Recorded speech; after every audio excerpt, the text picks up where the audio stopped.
Not long ago, a friend gifted this photo to me. It had belonged to her father, who had recently passed away in his 90s. I wanted to study the photo and try to guess how old it was, so I started to have a close look at it and study some of the details. After scanning the photo, I was really able to zoom in and study every corner of the picture. The photo was taken in downtown Windsor, just south of the Capitol Theater. You can see the Capitol in the foreground, highlighted by the water tower on the roof. You can make out some of the letters spelling out Capitol on the side, the O and the L, and part of the T.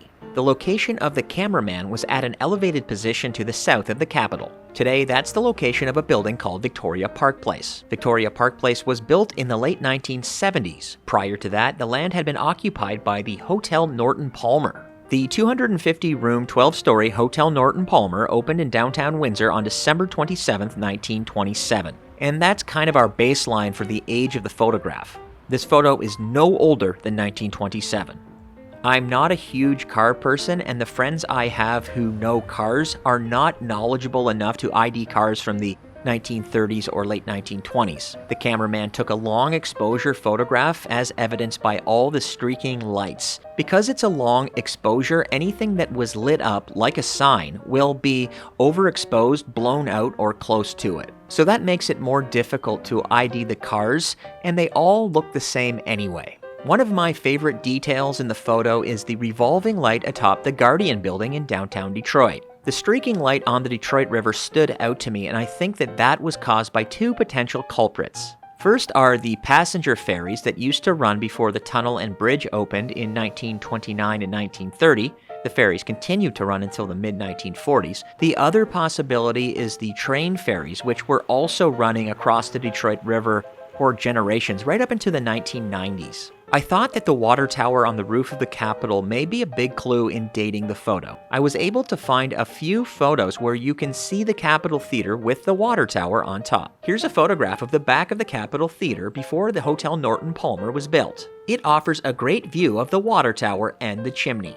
And here's a photo after the Hotel Norton Palmer was built. You can see just a sliver of the water tower and the chimney in this shot. Check out this photo from International Metropolis. It's a very similar shot at a much lower resolution, but it was taken during the day. And then there's this photo, and I think it explains the origin of the mystery photo. It was taken to be a postcard. It was that simple. As you can see, the print quality was not very good. There's hardly any detail in the postcard.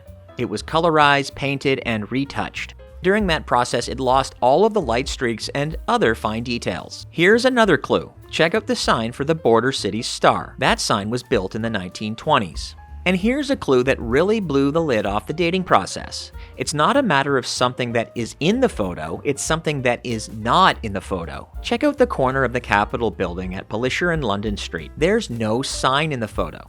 In modern times, the Capitol Theater sign is on the corner. It turns out that the sign was originally hung at the front of the building. It was not moved to its current home until 1929. It was moved to the intersection of Pallisher and London so it would be seen by more people.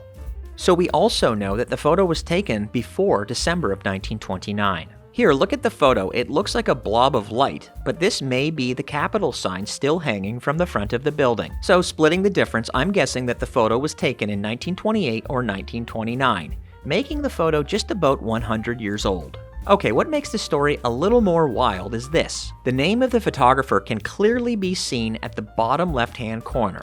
Wild. Believe it or not, I have a family friend named Wild, so I asked him if he knew if any of his ancestors were photographers, and he told me that his father, grandfather, and great-grandfather were all professional photographers. He went on to say that he believed that his great-grandfather had even worked for the Windsor Star at one point. So, with the last name Wild and a few breadcrumbs, I went to the Windsor Public Library local history branch and asked the librarian to do a search on the name Wild and Windsor Star. These are the results that came back. There was a Windsor Star photographer in the 1920s named Horace Wild. Here are some of the photos that Horace took for the paper.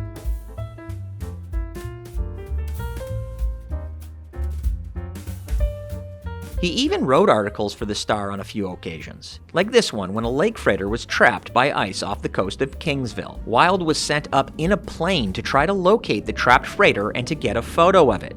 It was like finding a needle in a haystack, but they eventually located the ship and captured a flyby photo. And as if that story wasn't wild enough, in another story, he along with his son Noel were out one night trying to capture some photos of bootleggers in Amherstburg. The father and son were spotted and chased in a boat along the coastline by a group of angry rum runners.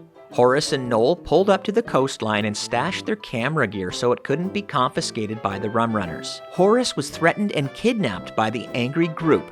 Noel was left alone because he was just a teenager. Horace was brought back to Amherstburg and threatened with cement shoes, but was eventually let go when Noel had gotten word to the authorities. It was front page news in the Border City Star at the time. Photographer manhandled by Downriver Rum Gang. The article was dated June 19, 1929.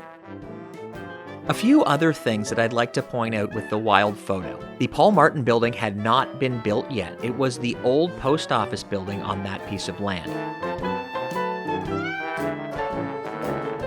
A very familiar sight, the Windsor Star sign. And then another famous neon sign on the Detroit River. This is the Verner's neon sign.